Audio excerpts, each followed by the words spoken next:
In the North Slobozansky direction, border guards, UAV operators from the Stalovi Cordon unit, destroyed an electronic warfare station deep behind Russian occupier lines. They also struck an off-road vehicle carrying personnel. Ukrainian border guards carried out another operation on the rear positions of the Russian army. Throughout the day, drone operators targeted a Russian checkpoint, destroying surveillance and communication equipment, as well as fuel supplies. Another unit of Ukrainian border guards, this time from the Forpost Brigade, also used FPV drones to strike the position of Russian drone operators. A reconnaissance drone was destroyed, along with the communication station of the Russian occupiers.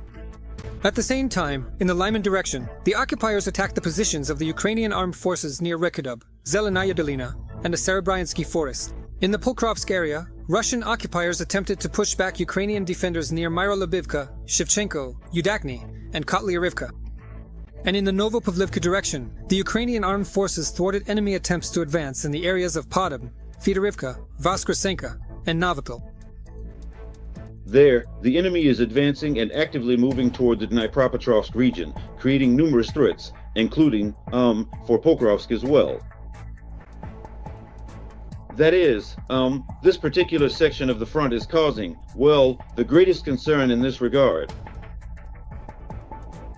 So I would single it out specifically from this point of view. In the other sectors of the front, the situation remains tense. Well, the enemy is also trying to bypass Pokrovsk and create conditions for encirclement there. Right now we can see that Pokrovsk is in a sort of pocket, yes. Ukrainian Marines from the 37th Separate Brigade have confirmed control over the village of Dakny in the Dnipropetrovsk region, refuting yet another piece of Russian disinformation about the alleged capture of this settlement. The soldiers released a video from Dakny, where you can clearly see their brigade's flag raised over the village. One of the Special Operations Forces groups carried out a successful raid on Russian occupiers near the border. Thanks to thorough preparation, coordination, and professionalism, the SOF fighters managed to make a lightning-fast assault on the enemy position. As a result, Russian army soldiers were eliminated, and trophies were captured as well. Meanwhile, Ukrainian partisans obtained classified documents from Russia's Black Sea Fleet about the combat duty of boats escorting the Shadow Oil Fleet. Agents of the attached movement published documents containing the routes of the boats, cruise shift schedules, the number of each vessel, and the names of the commanders. The escort of the Shadow Fleet is handled by units of the 26th Separate Special Purpose Detachment. The partisans noted that they have been tracking the Russian naval network in temporarily occupied Crimea for a long time and have already passed this information on to those who know how to effectively destroy targets. The partisan movement Atesh also reports active concentration of Russian troops in Melitopol. According to their information, there is an observed arrival of enemy personnel, equipment, and weapons there. Several units of naval infantry, paratroopers, as well as reserve self-propelled artillery units of the Russian army are stationed in the Melitopol area. 1,100 Russian soldiers were eliminated by Ukraine's defense forces over the past day. This was reported by the General Staff of the Armed Forces of Ukraine. Ukrainian defenders also knocked out 3 Russian tanks, 7 armored combat vehicles, 2 multiple rocket launch systems, and 33 artillery pieces. In addition, 233 operational tactical level drones and 120 vehicles and special equipment belonging to the Russian invaders were destroyed. Joining us is Ivan Stupuk, military analyst and former employee of the Security Service of Ukraine in 2004 and 2015. Ivan, welcome. Glory to Ukraine. Greetings, Rady. Thank you for the invitation. Glory to the heroes. Likewise. Ivan, how would you assess this information? The conclusions drawn by the experts from the Institute for the Study of War about the enemy's plans, let's say, to encircle Pokrovsk. It's an open secret. That was clear. Yes, you noticed it too, right? Yes, that's really the case. As cynical as it may sound, the Russian Federation did have these plans, and we saw them. Well, once again, people who check the deep state maps even once a day already have a good understanding of how the Russian army operates. They can follow their strategy after Ugledar, after other cities, after Avdiivka. We understand perfectly well that the Russian army and its favorite tactic is the pincer movement. So let's put it this way. In retrospect, since September 2024, the Russian Federation has been trying to use this tactic in the Pokrovsk direction. And up until May, there was absolutely no success at all. It's not because we're looking at things through rose-colored glasses or because we have some kind of propaganda cliché. No, really, there was no success at all by the Russian army from September 2024 to May 2025. And only starting from May, unfortunately, they managed to find and exploit weak spots in the Ukrainian defense to push through with their own numbers, because we know perfectly well that, arithmetically, the Russian Federation has more people, more equipment, more ammunition, more supplies. Unfortunately, they also have more determined allies who are helping with all of this. And they began to carry out their plan, their intention to encircle the city of Pokrovsk and at the same time to encircle the city of Kostyantynivka. And we can even see their advance. Here's another attempt to implement this encirclement, by moving through the territory of the Dnipropetrovsk region, that's Novopavlivka.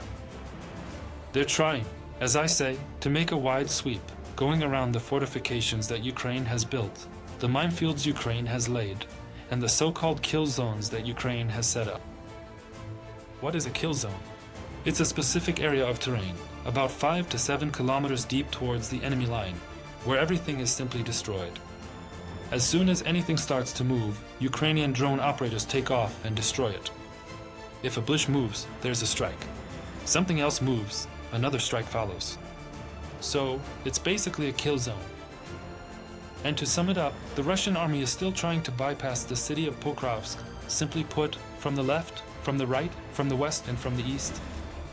Ivan, could you please tell us, if we also talk about the relevant information already provided by the Institute for the Study of War, let's try to figure out together what's happening around Pokrovsk right now. ISW analysts note that the Russian occupying army has most likely reached a critical point of exhaustion after more than a year of continuous offensive operations. And what does this critical point of exhaustion actually mean? What does that look like? Does it mean they have no strength left? Or is it just a lack of manpower? Or is there a shortage? Or a deficit? But basically, they've never really cared about that. Whoever they have, they just send them in, you know. Well, that's how it is. I absolutely agree with you. To say that the Russian army is exhausted, I wouldn't be so quick to say that. So they do have people. We see that every day in the clashes. Just yesterday. How many were there? In the past day alone, there were 180 clashes. So to say that they're exhausted, no, that's not the case. Yes. Another thing is, it's been almost 2 years. Pay attention. Almost 2 years. Since October 2023, the Russian Federation has been on the offensive. We've already gotten used to it. We've kind of come to terms with it. Well, they're advancing. They're advancing. Unfortunately, that's the reality. But this completely shatters the ideas of Western analysts and military experts, who say, no, you can't keep advancing like that. Well, 2 or 3 months, maybe up to half a year. Well, it's already been almost 2 years since the Russian army's offensive operation began. And so far, it doesn't look like it's ending anytime soon. Yes, for example, there's the Sumy direction, where the information from our military and Russian propaganda hasn't been verified yet. And what's the bottom line here? That the Russian Federation has been forced to pull back from at least 2 villages in the Sumy region that they had previously captured. And they're having to move a bit deeper into their own positions. We don't know how far back, whether it's 1 kilometer, 2 kilometers, or all the way to the border. There's no clear understanding. But the Russian war correspondents themselves claim that the losses are so huge, specifically in the Sumy direction, that several hundred people are being killed just for a few houses in a single village. My God, not even for the whole village, but just for a few houses in some village in the north of Sumy region. It's not even a district center, not a regional center, just villages. And there, hundreds of Russian soldiers are left behind senselessly, not heroically. By the way, what you see in your footage is the typical landscape of settlements where there used to be life, which the Russian army is now trying to capture. And in those settlements that have already been captured, the situation is many times, dozens of times, more tragic than in those still under Ukrainian control. Ivan, let's talk about the Toretsk direction as well. Yes, the number of clashes there has decreased. Why is that? Because the Russian troops have shifted their forces toward the Pokrovsk direction. This was reported on the air of the United News telethon by Viktor Trihabov, spokesperson for the Operational Strategic Group of Troops Quartizia. According to him, fighting in Donetsk region is taking place very close to Dnipropetrovsk. The Russian army is pushing toward its western border. Let's hear his position, and then continue our conversation. the Russian forces have long had the goal of reaching Kostiantynivka. They tried to carry out this plan either through the Kramatorsk direction, the city of Chasiv Yar and the surrounding settlements, or through Toretsk. In both cases, the Russian troops got stuck. They didn't take Toretsk and couldn't break through there, so they shifted the focus of their attacks and are now attacking from another direction, along the Pokrovsk-Kostiantynivka highway in the Pokrovsk direction. That's why the number of battles in the Toretsk direction, which is nearby, has decreased. Viktor Trekibov, spokesperson for the Operational Strategic Group of Troops, Kortitsia, in an interview with the United News Telethon. Ivan, regarding the recruitment of manpower, how do you assess their capabilities? Because we've already seen statements from, well, the former president. What is he now? Deputy head of the Security Council, I think. Yes. Dmitry Myron said that. Yes, we've got 210,000, or however many, in half a year or a quarter. I can't remember exactly, but basically, he claims that there are plenty of people willing to join. But in reality, as we understand it, if that were true, they wouldn't be raising the incentives for participation, those payments, right? And probably, they wouldn't be turning to Kim Jong-un, the North Korean dictator, for manpower either. I completely agree with you. Once again, if everything was really going so well, there wouldn't be any need to offer money. I mean, how come? Aren't you all supposed to be patriots, ready to go, all set to fight? But you know, the so-called patriots, in quotes, ran out even before October, or rather, in October 2022, when the partial mobilization was announced. That was it. After that, patriotism in the Russian Federation pretty much came to an end. Capitalist relations started up, meaning market relations, meaning everything was about money.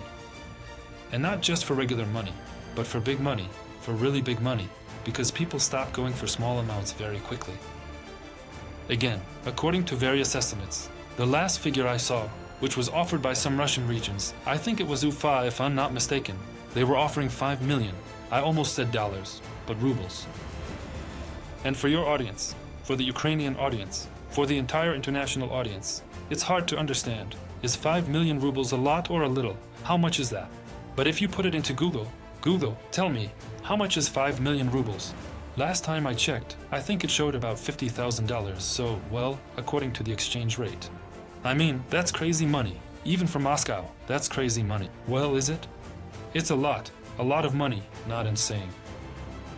They pay people to work with migrants, at least 20,000 migrants, who are from Central Asia and other countries and who worked in the Russian Federation, are already on the front lines.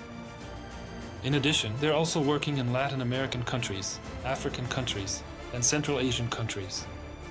They're recruiting, making offers. We've already seen, you know, a couple of Chinese citizens. We've seen the North Korean army. So, for the first time, it's been officially confirmed that the North Corps, the army of another country, has taken part in this war. Not just some random mercenaries, but official ones. There were even funerals for these so-called mercenaries in North Korea. Kim Jong-un even shed his rough, heavy, manly tears over the coffins of these fallen soldiers. This shows that they really are running out of people. Again, compared to Ukraine, you could say they don't have any problems. But again, it's all relative. Ivan, thank you so much.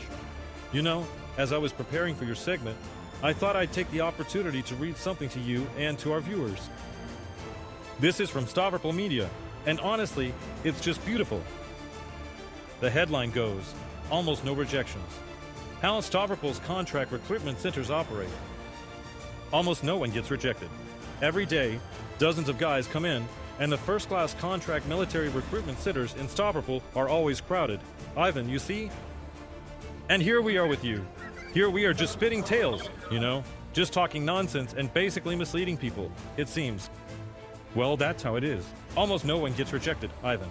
Thank you so much. Thank you for joining us. Live on Freedom TV channel, Ivan Stupuk, military analyst and SVU officer from 2004 to 2015, was with us via live connection.